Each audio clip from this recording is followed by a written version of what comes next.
ड्रमस्टिकचे pieces आहेत ते स्वच्छ पाण्याने धुवून घ्यायचे. इथे तुम्ही बोनलेस चिकन किंवा चिकन लॉलीपॉपचे देखील पीसेस यूज करू शकता.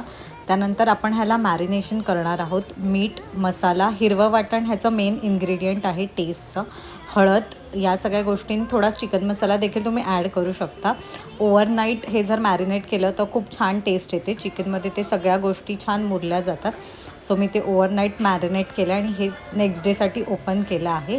सो मस्त मॅरिनेट झाले. आणि इथे मी नॉनस्टिक पॅन यूज केलं आहे. या रेसिपीसाठी नॉनस्टिक पॅनच बेटर आहे, कारण नॉर्मल पॅनला चिकन जे आहे ते चिकटणार आणि सगळा मसाला पॅनलाच लागणार, चिकनला लागणार नाही. सो नॉनस्टिक पॅनवर छान एक वाफ देखील तुम्ही काढू शकता.